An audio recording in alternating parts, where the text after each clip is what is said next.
रविवार रात 11 बजे से यानी 1 जुलाई की तारीख शुरू होने से ही सभी अपराध नए कानून में दर्ज किए जा रहे हैं। आज से देश भर में आईपीसी, सीआरपीसी और भारतीय साक्ष्य अधिनियम की जगह 3 नए कानून देश की न्याय व्यवस्था को मजबूत करेंगे। भारतीय नागरिक सुरक्षा संहिता और भारतीय साक्ष्य अधिनियम लागू हो रहे हैं। इन 3 नए कानूनों में जल्द न्याय सुनिश्चित करने के लिए समय सीमा तय, एफआईआर से लेकर फैसले तक को समय सीमा में बांधा गया है। आपराधिक ट्रायल को गति देने के लिए नए कानून में 35 जगह टाइमलाइन जोड़ी गई है। शिकायत मिलने पर एफआईआर दर्ज करने, जांच पूरी करने, अदालत के संज्ञान लेने, दस्तावेज दाखिल करने और ट्रायल पूरा होने के बाद फैसला सुनाने तक की सीमा को तय किया गया है। इन नए कानूनों में आधुनिक तकनीक का भरपूर इस्तेमाल किया गया है। इलेक्ट्रॉनिक साक्ष्यों को कानून का हिस्सा बनाने से मुकदमों के जल्दी निपटारे का रास्ता आसान हुआ है। शिकायत, सम्मन और गवाही की प्रक्रिया से इलेक्ट्रॉनिक माध्यमों के इस्तेमाल से न्याय की रफ्तार तेज होगी। अगर कानून में तय समय सीमा को ठीक उसी मंशा से लागू किया गया जैसा कि कानून लाने का उद्देश्य है, तो निश्चय ही नए कानून से मुकदमे जल्दी निपटेंगे और तारीख पर तारीख के दिन लग जाएंगे। कानून लागू हो गए। पहले उसका नाम था इंडियन पिनल कोड, अब इसका नाम है भारतीय न्याय संहिता। यानी इंडिया गायब हो गया, भारत आ गया। पहले वाले कानून का नाम था इंडियन एविडेंस एक्ट, नए वाले कानून का नाम है भारतीय साक्ष्य संहिता। तो यानी एविडेंस में से भी इंडिया गायब हो गया और भारत आ गया। सबसे बड़ा फायदा यह है कि मान लीजिए आपके खिलाफ कोई मुकदमा होता है, कोई अपराध होता है बंगाल में, और बंगाल में आप एफआईआर कराने से डरते हैं, आपकी एफआईआर नहीं लिखी जा रही है, तो आप उत्तर प्रदेश में आके या दिल्ली में आके भी अपनी एफआईआर दर्ज करा सकते हैं। दूसरा, एफआईआर करना पुलिस के लिए मैंडेटरी है, वो टाल नहीं सकती। तीसरी बात, जांच करने की टाइमिंग फिक्स हो चुकी है कि पुलिस को हर हालत में 60 दिन के अंदर जांच पूरी करनी है। जांच पूरी करने के बाद उसको अपनी चार्जशीट फाइल करनी है। जज के लिए भी कंपलसरी हो गया कि वो 60 दिन के अंदर वो चार्जेस फ्रेम कर दे। एक बड़ी अच्छी बात हुई है कि पहले होता था कि सुनवाई पूरी हो जाती थी लेकिन 4 महीने 5 महीने तक फैसला नहीं आता था। अब 45 दिन के अंदर जज साहब को फैसला देना अनिवार्य हो गया है। आतंकवाद भी अब इस कानून में आ गया है। देश के बाहर अगर कोई बैठा हुआ है और भारत के खिलाफ कोई काम कर रहा है, उसको भी अब पकड़ा जा सकता है। साइबर फ्रॉड गंभीर अपराध घोषित हो चुका है। स्नेचिंग, चाहे चेन स्नेचिंग हो चाहे मोबाइल स्नेचिंग हो, वो गंभीर अपराध हो चुका है। धोखा दे के, झूठ बोल के जो लोग विवाह किया करते थे, निकाह किया करते थे, उसको भी गंभीर अपराध घोषित कर दिया गया है। तो मेरा ये मानना है बहुत अच्छा हुआ है। और सबसे बड़ी बात कि जो भारतीय एविडेंस एक्ट में नहीं था, पहले इंडियन एविडेंस एक्ट में, अब भारतीय साक्ष्य संहिता में आ चुका है। व्हाट्सएप की चैटिंग, टेलीग्राम की चैटिंग, व्हाट्सएप की कॉल या इंस्टाग्राम की चैटिंग या ईमेल की चैटिंग, इन सबको भी एविडेंस माना जाएगा। पहले इसको एविडेंस नहीं माना जाता था। तो मुझे लगता है इन 3 कानूनों के आने के बाद जस्टिस विद इन ईयर शुरू हो जाएगा। जस्टिस विद इन ईयर का मतलब अब 1 साल के अंदर डिस्ट्रिक्ट कोर्ट में फैसला होना शुरू हो जाएगा, 1 साल के अंदर हाई कोर्ट में फैसला होना शुरू हो जाएगा, 1 साल के अंदर सुप्रीम कोर्ट में फैसला होना शुरू हो जाएगा। कहने का मतलब, अगर किसी के साथ कोई अपराध हुआ है, कहीं मर्डर हुआ है, कहीं हत्या हुई है, कहीं बलात्कार हुआ है, तो 3 साल के अंदर उसको अंतिम रूप से सजा मिलेगी। देश के लोग इससे बहुत लोगों को आराम मिलेगा, बहुत शांति मिलेगी और हमें पूरा भरोसा है कि बहुत जल्दी भ्रष्टाचार और अपराध पे बहुत तेजी के साथ कमी आएगी। आपराधिक मुकदमे की शुरुआत एफआईआर से होती है। नए कानून में समय सीमा में एफआईआर दर्ज करना और उसे अदालत तक पहुंचाना सुनिश्चित किया गया है। भारतीय नागरिक सुरक्षा संहिता में व्यवस्था है कि शिकायत मिलने पर 3 दिन के अंदर एफआईआर दर्ज करनी होगी। 3 से 7 साल की सजा के केस में 14 दिनों में दर्ज करनी होगी एफआईआर। 14 घंटे में तलाशी रिपोर्ट के बाद उसे न्यायालय में पेश किया जाएगा। दुष्कर्म के मामले में 7 दिनों के अंदर पीड़िता की चिकित्सा रिपोर्ट पुलिस थाने और कोर्ट में भेजी जाएगी। अभी तक लागू सीआरपीसी में इसकी कोई समय सीमा तय नहीं थी। नए कानून आने के बाद समय में पहली कटौती यही होगी। नए कानून में आरोप पत्र की भी टाइमलाइन तय है। आरोप पत्र दाखिल करने के लिए पहले के तरीके 60 और 90 दिनों का समय तो है, लेकिन 90 दिनों के बाद जांच रखने के लिए कोर्ट को इजाजत लेनी होगी और जांच को 180 दिनों से ज्यादा लंबित नहीं रखा जा सकता। 180 दिनों में आरोप पत्र दाखिल करना होगा। ऐसे में जांच चालू रखने के नाम पर आरोप पत्र को अनिश्चितकालीन के लिए लटकाया नहीं जा सकता। पुलिस के लिए टाइमलाइन तय करने के साथ ही अदालत के लिए भी समय सीमा तय की गई है। मजिस्ट्रेट 14 दिनों के अंदर केस का संज्ञान लेंगे। केस ज्यादा से ज्यादा 120 दिनों में ट्रायल पर आ जाए, इसके लिए कई काम किए गए हैं। प्ली बार्गेनिंग का भी समय तय है। प्ली बार्गेनिंग पर नया कानून कहता है कि अगर आरोप तय होने के 30 दिनों के अंदर आरोपी गुनाह स्वीकार कर ले तो सजा कम हो जाएगी। भारतीय न्याय संहिता, CRPC की जगह भारतीय नागरिक सुरक्षा संहिता और इंडियन एविडेंस एक्ट की जगह भारतीय साक्षी अधिनियम, ये तीनों कानून 1 जुलाई से कल से लागू हो जाएंगे। हमने पूरे देश में जागृति लाने के लिए, स्टेक होल्डर को अवेयर करने के लिए कुछ कॉन्फ्रेंस की थी। उसमें हमारी ये लास्ट कॉन्फ्रेंस आज मुंबई में हुई है।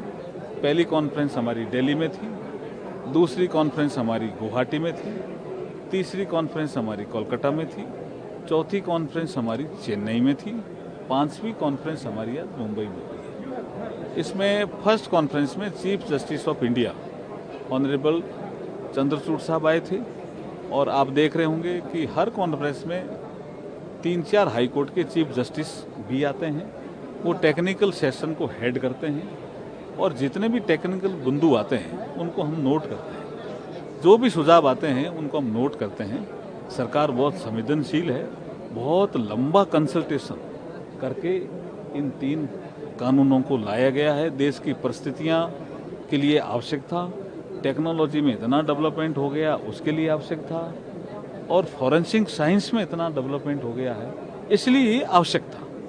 नए कानून दंड देने के लिए, न्याय देने के लिए। हाँ, ये एक आप देखिए कि जब इंडियन पीनल कोड आया था तो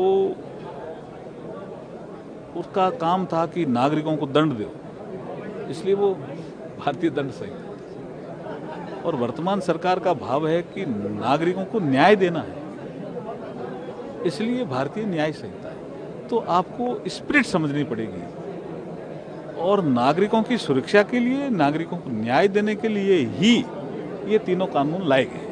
एक वक्त जब भारत जो है बाकी देशों से जो है हमने देखा कि कुछ कानून उनके दर्ज पर बनाए गए थे। आपने कहा कि आने वाले 5 सालों में क्रिमिनल जस्टिस सिस्टम जो है भारत का वो एक मिसाल होगा। क्या देखिए, एक हमारी इंटरनेशनल कॉन्फ्रेंस हुई थी 2023 में, तो उसमें बहुत से देशों के लोग आए थे।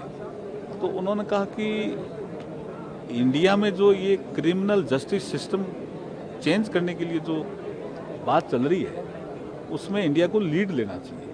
हमने इसमें भी उस समय भी उसे सेशन रखा था।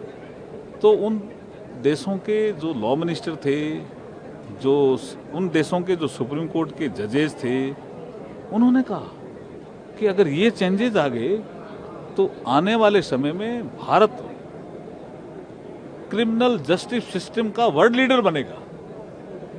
ये उनके भाव थे। Thank you. देखिए, मैंने आपको कहा ना, जैसे एक आलोचना कंसल्टेशन नहीं हुआ।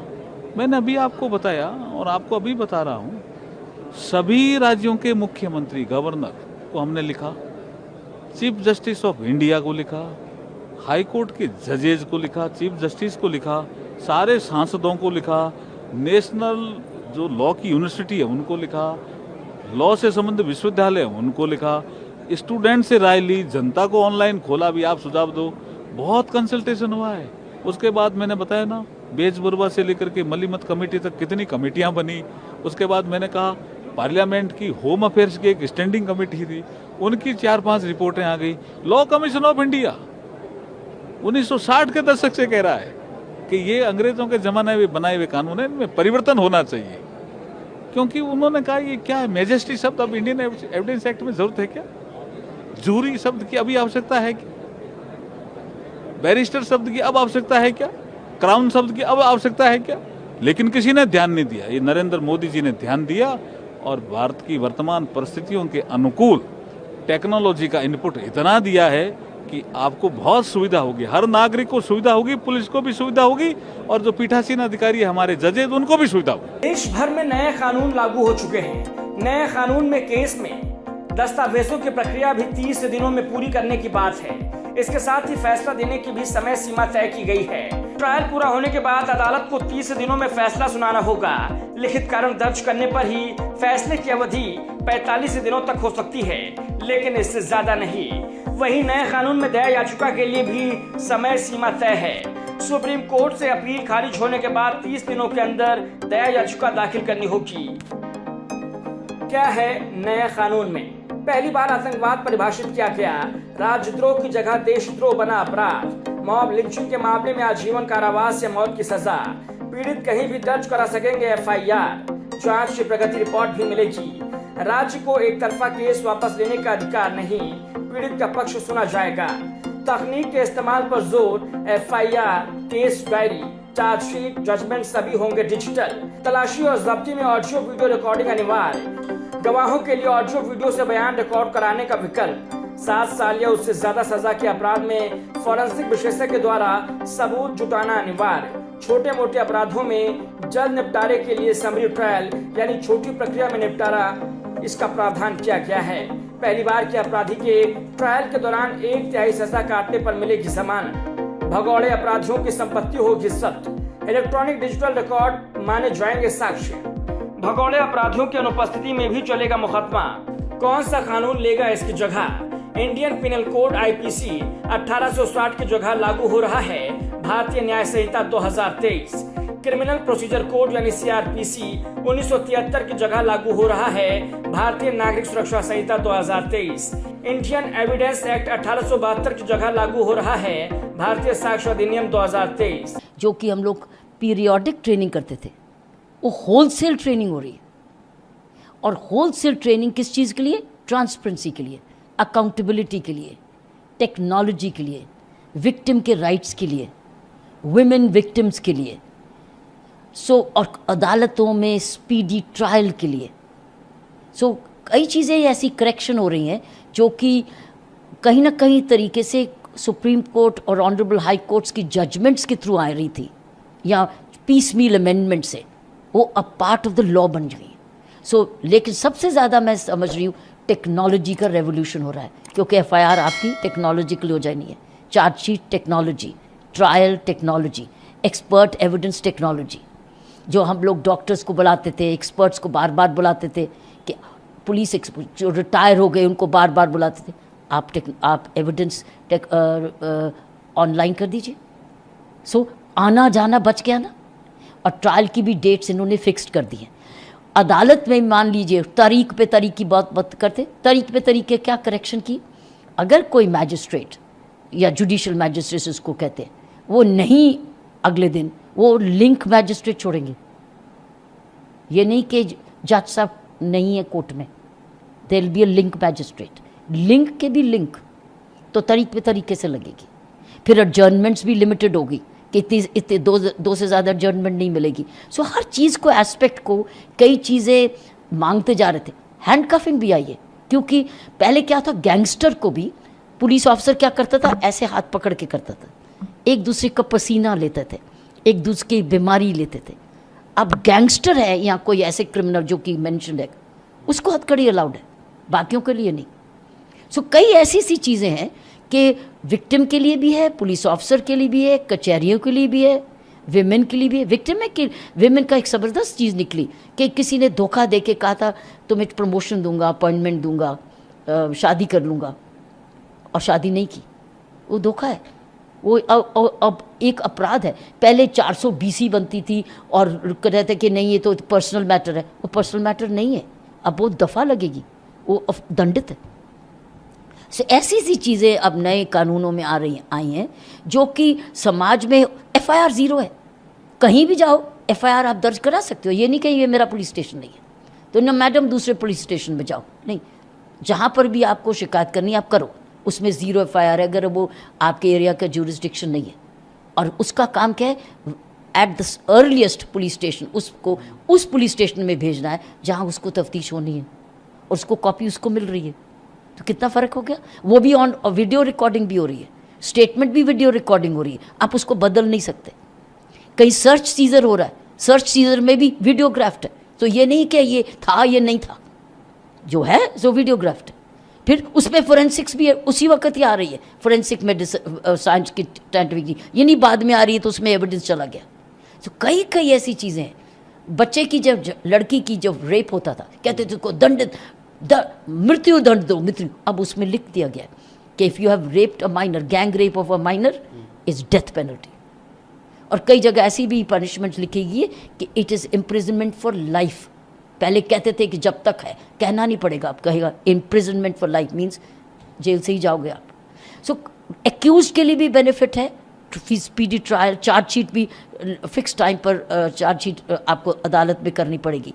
सो और बड़ी इंपॉर्टेंट एक और निकली कि छोटे छोटे अपराधों में अगर गिरफ्तारी हुई तो आपको तुरंत डीएसपी से अप्रूवल लेनी पड़ेगी।